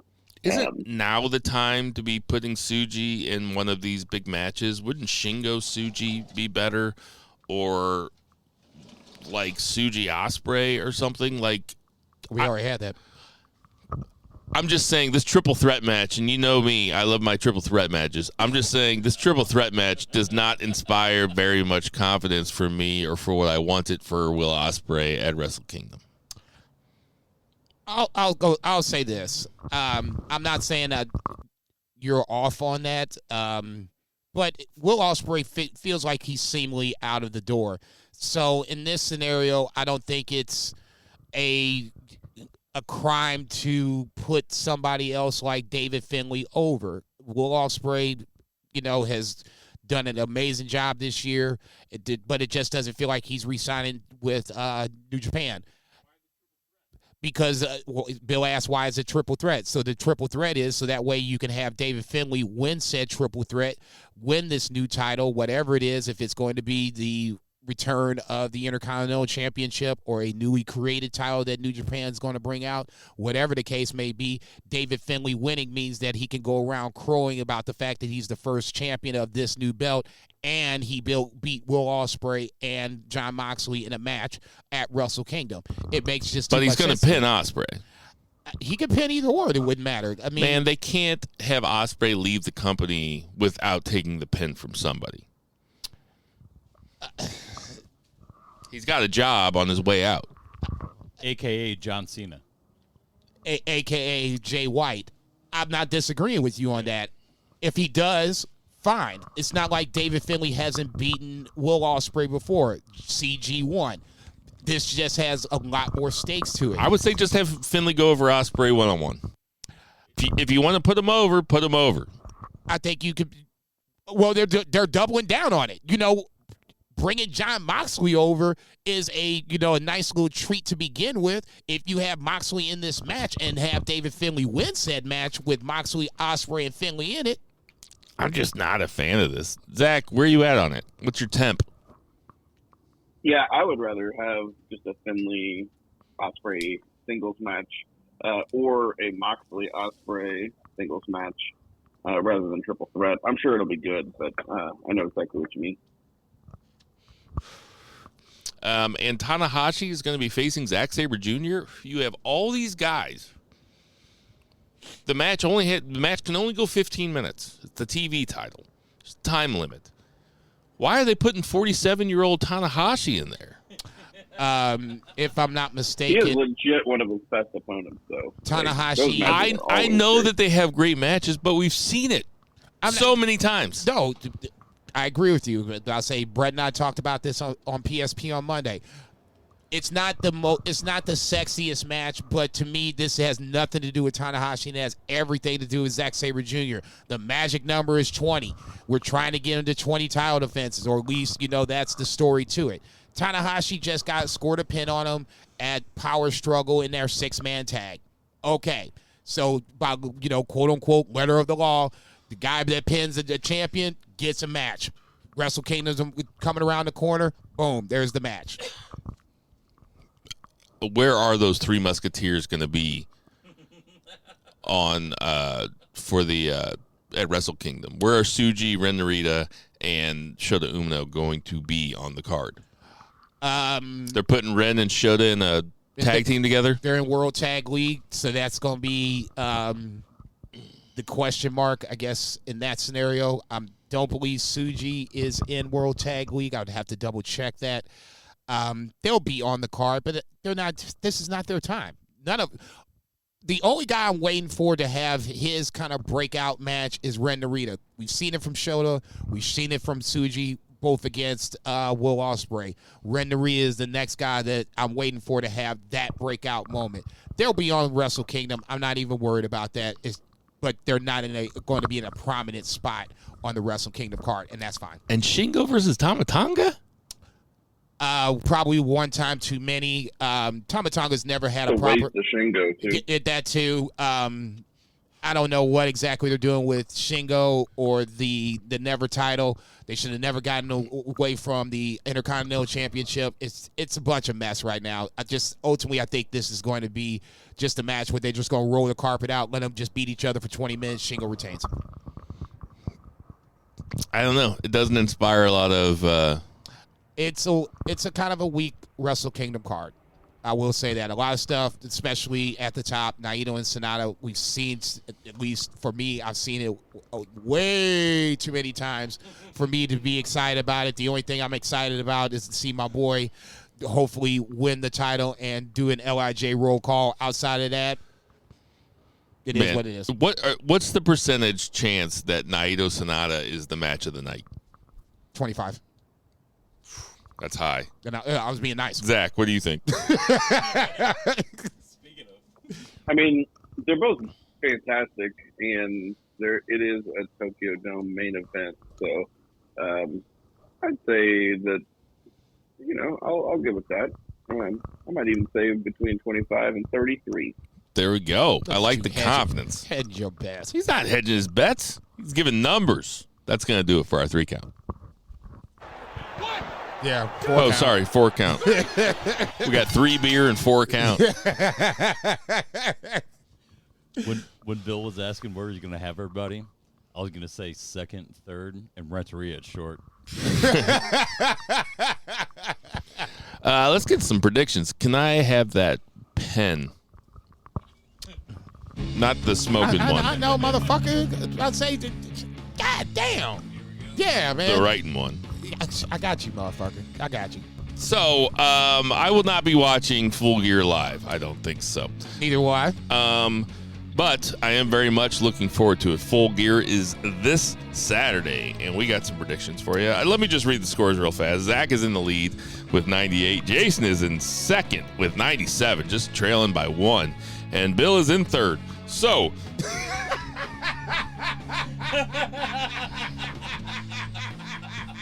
for the Ring of Honor tag team belts, no number.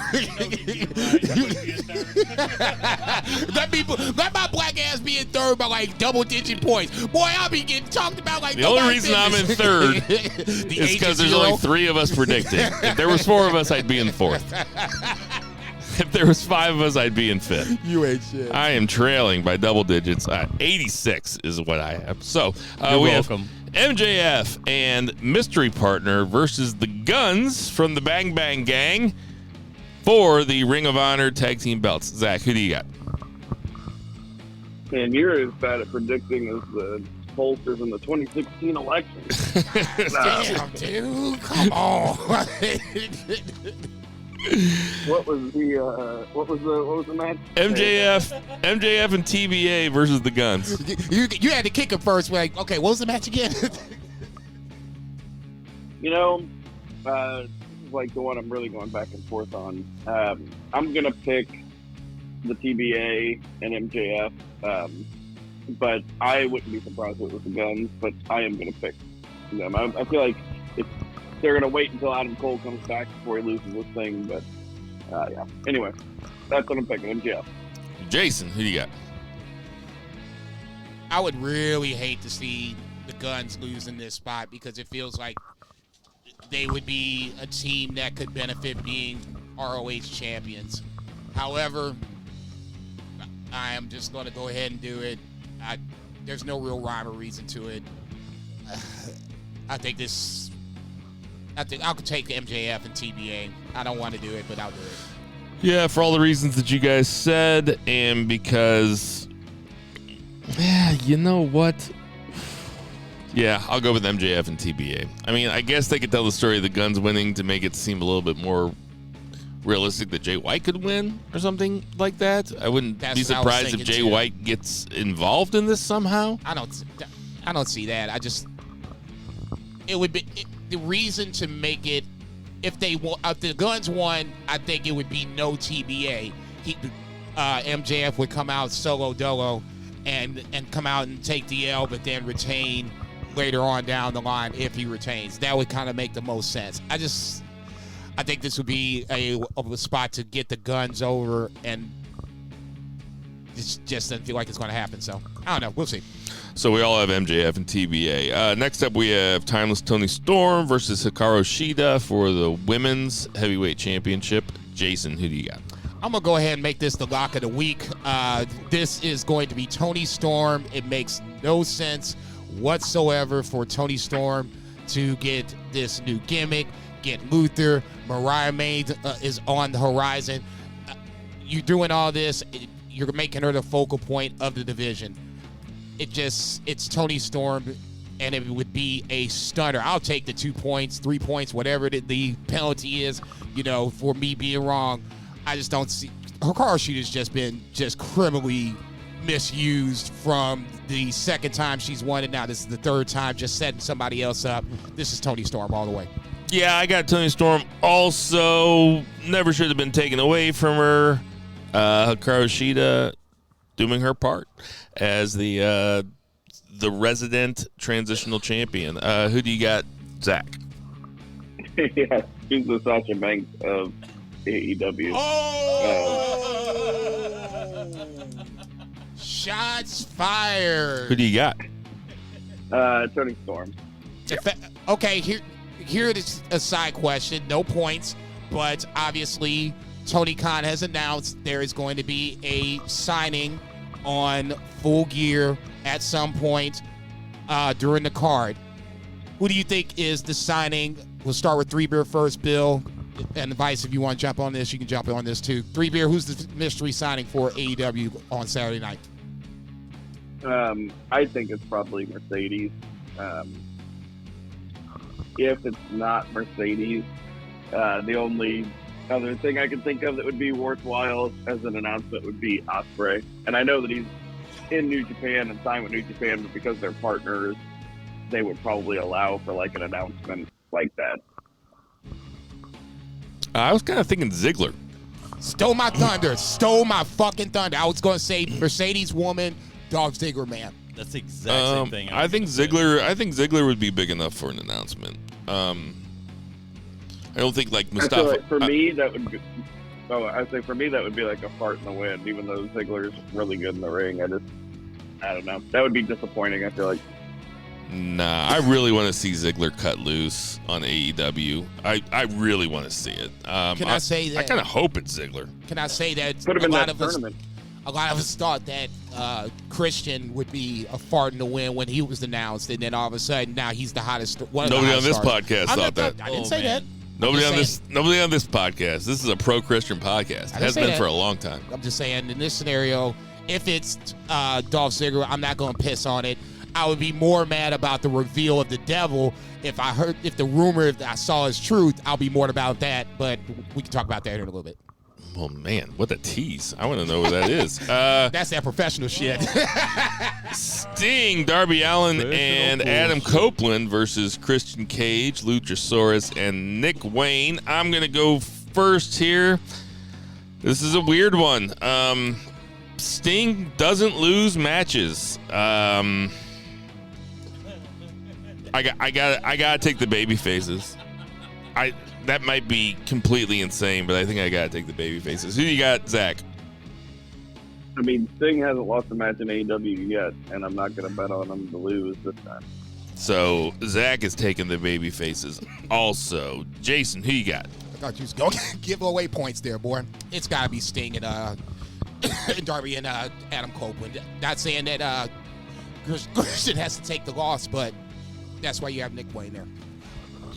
All right, so we are all in simpatico, and Jason has put a lock on the timeless Tony Storm pick. Zach, did you want to put a lock on either of those? I didn't ask you.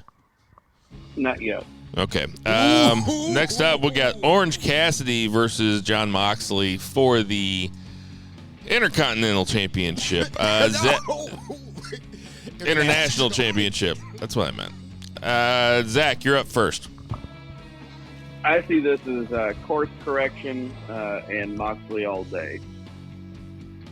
I don't want to call it course correction, but I'll call it's the storyline's development.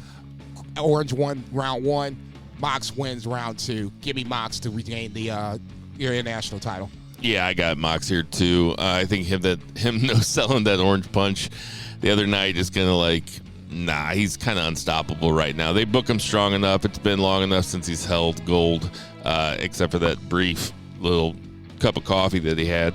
So I am taking Moxley also. Next up, Jason, you're up first. We got Hangman Adam Page versus Swerve. What up, turn? Strickland.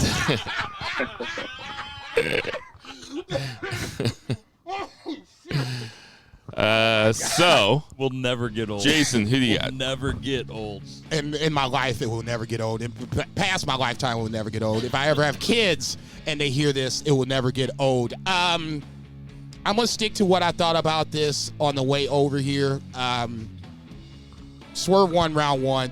This is a Texas death match.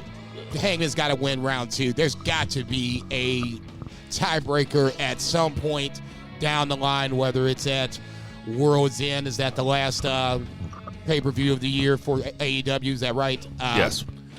If it's not there, it'll be in 2024. But this is one of the hottest feuds they have in AEW. I see no reason to go away from it at this point. It's got to be Hangman Page. I am also taking Hangman Page. Hangman Page can't lose after somebody breaks into your house and tears up your kid's finger paintings. Banging up the blueberries. Talking shit, standing over the crib. What'd you say, 3-Beer? Kicking over skillets. Kicking over skillets. I got Hangman Page also. Who you got, Zach? Hangman Page, just for the reasons you guys said, it's also a Texas death match, and that's kind of his specialty. So, even if they don't do a rubber match, it also kind of makes, what's his name, Swerve, kind of into his trajectory, his upward trajectory is maybe a little stalled, and Hangman needs a win, really anyway, too. But it won't hurt Swerve to lose in this. Can I ask a quick question? Yeah, give it to Hangman. Who do you think needs to win more, Swerve or Page? Well, personally, Swerve, because I'm a mark. No. I'm just can we just put the mark stuff out of it for 30 seconds? Yeah, but if I want Swerve to get where I think he should be, then Swerve should get the win. You said Swerve? Absolutely. 3-Beer, who needs to win more, Swerve or Adam Page? I think Page. I don't think losing to one of the biggest stars in the company and a former champion in a Texas death match one time is gonna stall him out. Yeah, he just made me feel stupid. Sold. No, it's fine. No, Sold. I'm not saying your opinion is dumb. I'm just saying that Page. You guys said it earlier, right? Where Page hasn't felt like Page in a while, and he finally does, and that's why I think he needs it more. Swerve is hot, and Swerve's on fire. I'm not saying you're saying that I sound stupid. I'm saying I felt stupid listening to you. I was like, man, those are all really good points. I mean, like at the end, you were like in a Texas death match. It's like, oh shit. Yeah. Like, oh, that's a good. Never mind. Didn't even think about that, but yeah. Hangman 2 I got. Coming up next, we have the Golden Jets versus the Young Bucks. And if the Golden Jets win, the Young Bucks get the Young Bucks title shot. But if the Young Bucks win, the Golden Jets have to break up. I don't think they're going to break up the Golden Jets right now. I think that they are telling a story with the Young Bucks turning heel. I am taking the Golden Jets. Zach, who do you got? I've got the Golden Jets as well. What? Yeah. Just because I think the Young Bucks are the greatest tag team of all time doesn't mean that they win every match. Yeah. Okay, at least you said think. Or that we won to win every match. At least you said think this time. I told you, if you'd asked me 2 weeks ago, I thought it would have been the Bucks. Now it's got to be the Golden Jets, especially with the step added that the Bucks lose the tag title shot if they lose this match. Once again, like I said before, it's not like the Bucks needed this the tag title shot to begin with. They probably should have went to the Guns or whatever the case may be. Some team that can just use it at any given point to sneak attack the winner and set it up, use it as a kind of an impromptu Money in the Bank. Neither here nor there. This should be one of the better matches of the night. Kenny made a great point last week. I will take individual guys and beat the arguably the greatest tag team of all time at any given point. So that's the crux to it, especially if the Bucks lose. That just adds to the fuel of them turning heel. So yeah, I'll definitely take the Golden Jets on this one. To me, it makes too much sense for it to not to happen. The Bucks can, like I said, Bucks can withstand anything as long as they play it out right. And, we shake hands or whatever and they low blow them or something like that post-match. It'll all make sense. So all of us have the Golden Jets. So we all have the exact same picks. Zach, did you want to put a lock on either of your last two picks, Hangman or the Jets? No, I'm saving it. God, I think we have the same one. Yeah, of course. I'm the only one that's like, I got something to prove, goddammit. Yeah, I got nuts out here. You know what I'm saying? Y'all taking the layup. Chris Statlander versus Julia Hart for the TBS title. I guess I got to win with this one, too. Zach, who do you got? Well, it's Blue Sky or Sky Blue Julia Hart and Chris Statlander. Oh, yeah, I forgot to add that. Sorry. Okay, who you got from least to most? Sky Blue, Chris Statlander, Julia Hart. Whoa, what? Yeah, I think Julia's gonna beat Chris. He's picking Julia Hart. Who are you taking, Jason? I don't think she's gonna pin Statlander, but I think she's gonna take the title. Okay. Oh, I have the exact same order. What? Yeah, that's exactly what I think is going to happen also. Okay. Who do you got, Jason? I was going to say, I'm just going to be nice on this one. Least to most, I'm going to go Sky Blue, Julia Hart, Chris Statlander. I'm sorry.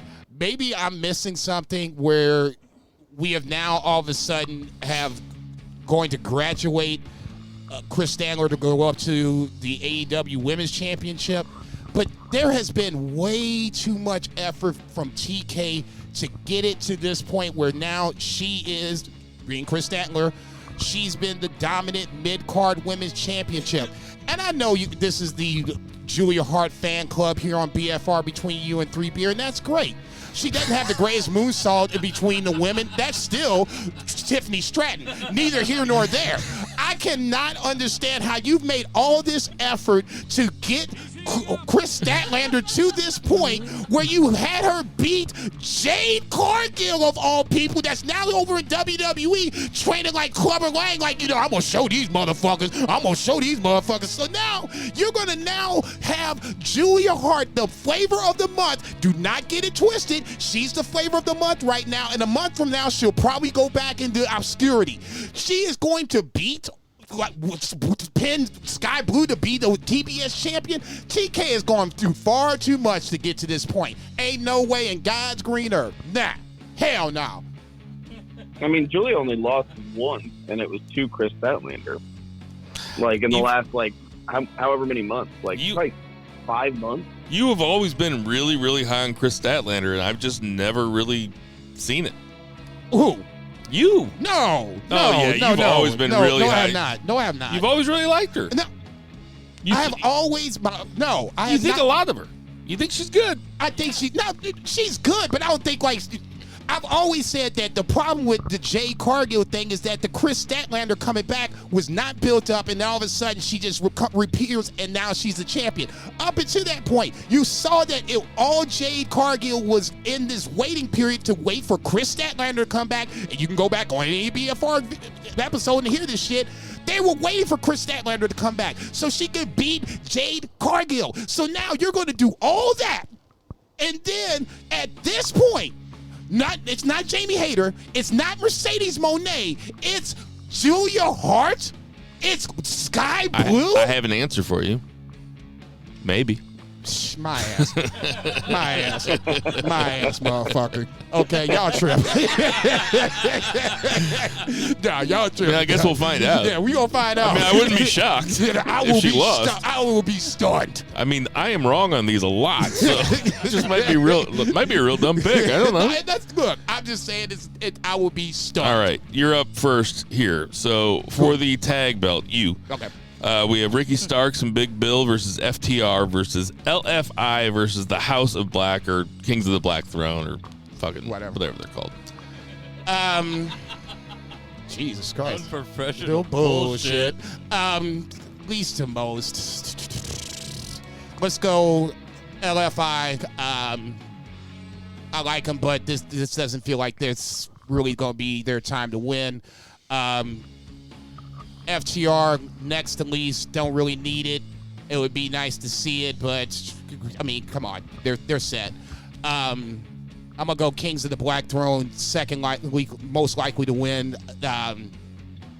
Maybe they pin FTR in some wonky fashion. Not saying it's wonky, but it's a fatal 4-way. Somehow, some way, I just think that Bill and Ricky Starks come out of this and retain after all that it's said and done. I just don't think it's time to take the titles off of them right now. Let them kind of be the team that, somehow sneaks away from the fray and retains the titles. So, yeah, we'll go with that.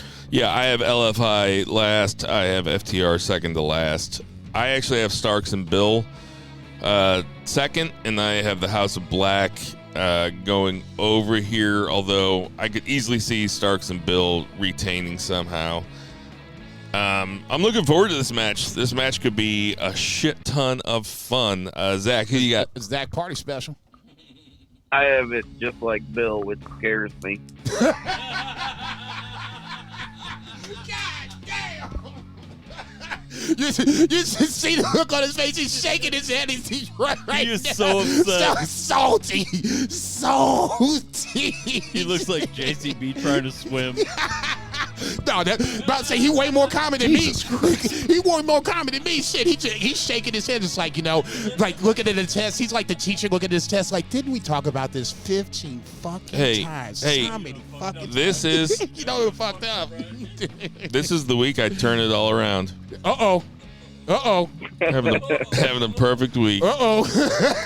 And then finally, for the heavyweight championship, the Triple B, Maxwell Jacob Friedman, who's the current champion, versus challenger Jay White of the Bang Bang Gang. Bang, bang. I'll go first here. This is my Stone Cold Lead Pipe Lock of the week. I'm taking MJF. Now listen, if MJF somehow on Collision tomorrow night gets the belt back entering into the pay-per-view, oh, look at him hedging this shit. I want you guys to give me the opportunity to change this pick. No, hell no, motherfucker. No.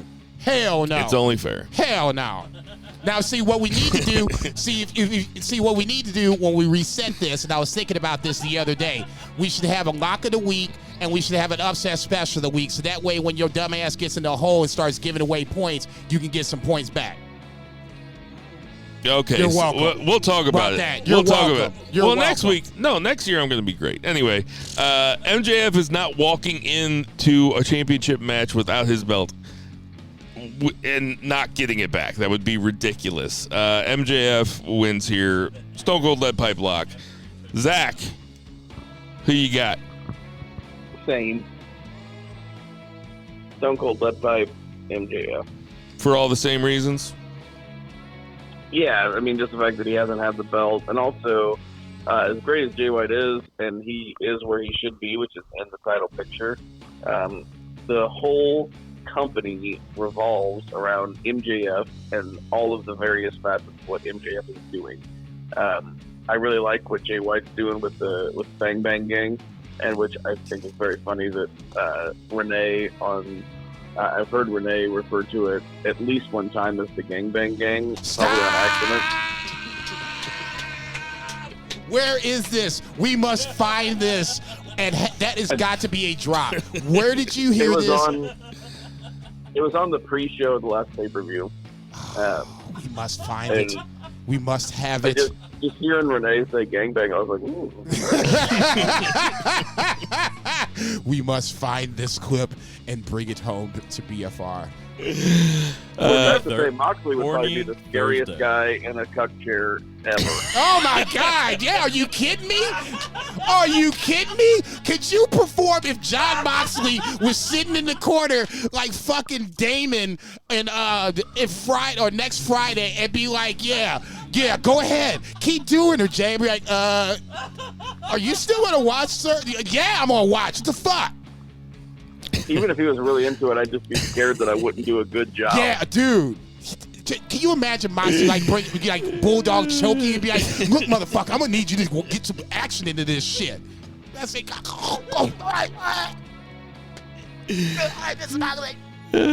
Jason, who do you got? It's MJF. Obviously, this would have been my Stone Cold Lead Pipe Lock of the week, but I decided to give it to Tony Storm on this one. To me, the guy that's losing out of this, and I know Three Beers likes to give out his flowers, but in this case, I got to keep it real. This is why I was just worried about Jay White coming over. I'm worried about Will Ospreay coming over and guys after the fact. Mercedes Moné is the woman that comes over on the women's side, so be it. It feels like that Jay White has just been a pawn in the bigger MJF story. Yeah. And Jay White has not gotten over on this is why he's ran around with the belt. I'll tell you what. AEW needs to have a good show. Jay White has got the goddamn guns over. He's doing just fine. Yeah. I mean, that is getting the guns over. From your lips to God's ears. No, getting the guns over. I'll tip the hat to that. That's great. I mean, that's right. That's great. I'll just say this. Adam Cole was where Jay White is now. if Adam Cole is, and this is my threat, or this is my cheese earlier. If Adam Cole is the devil, then it's all going to make sense, and it's going to be hopefully Adam Cole, MJF 2 somewhere down the line. The rumor that I heard, or at least I saw, I take that back, is Kyle O'Reilly is going to be the devil reveal. I saw this shit in my head. I was like, this, if they went that route, this would be the wet fart of wet farts for AEW. And they have to get this right. Like you said, this has to be a good show across the up and down on the board. Are you saying Kyle O'Reilly wouldn't be good? It would be dude, motherfuckers would lose it. They would be salty. 3 beer. If Kyle O'Reilly, then let's make it make sense. Why does Kyle O'Reilly attack Jay White? To throw everybody off the scent. Yeah, it's all about the Adam Cole thing. It's not about Jay White. Oh, okay, you're making my point. If let's just say, for the sake of argument, devil's advocate, Kyle O'Reilly is revealed as the devil. What's your reaction, 3 beer? What's your reaction, Bill? Bill can go first. I'd be like, that's cool. Just get the fuck up out of here. He's got a relationship with Adam Cole. Yeah, 3 beer. Are you gonna be cool with this? I was just sitting here thinking as you were explaining it. There's almost nobody that it could be that I'd be pissed off about. I don't even know who it would be where I'd be pissed off about. It could be Peter Avalon, and I could be, that's the funniest fucking thing I've ever seen. Wow. Y'all so foolish. You full of shit. You full of shit. 3 beer, would you be upset about this being Kyle O'Reilly revealed as the devil? I can't. I can't get upset at wrestling. Dude, what if the devil shows up again? And then he just makes that Yano gesture where he puts his shoulders up by his chin. Okay. You're like, oh, fuck. I was about to say, hang on. I don't it's Yano. It's the devil. Yeah, right. Oh, I would kick my own TV over. I'll be at the Walmart. He's got the devil mask on and he goes like this. Yeah, sure. I'll kick my own TV over. I'll be at Walmart first thing Sunday morning. The only person I'd be mad at is CM Punk. That'd be the only person I'd be mad at. Okay, I'm sorry. If we could check the archives, somebody between the 3 of us, I'm not going to mention any names, 3 beers, Zach Pullman, was still salty to this day that Sami Zayn didn't win the title in February, and he was not let that go. So let's not talk about, I don't get it. Salty. I just think it was a bad move. Oh, whatever, dude. You was no. You are, dude. Go back, check the records. Hey. What if it's Hornswoggle?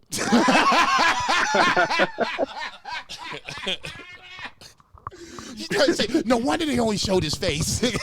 They were always shooting him from down below, like a Michael Bay shot, like Will Smith and Martin Lawrence in Bad Boys. It's like just swooping around. It's like, dude, that's Hornswoggle. I say that's some good. Or he's stacked up with 2 of them. Yeah, like Indians. He's not even that tall. That's gonna be our predictions. Hornswoggle and Wee Man. Well played. We got barely any birthdays this week. Maiko Satomura is 44. Miss Elizabeth, R.I.P., would have been 63. Can we put her in the Hall of Fame, please? God damn. Speaking of Hall of Famers, Nikki and Brie Bella are 40 this week. Jesus Christ. And Elias and Ezekiel, another pair of twins, are 36.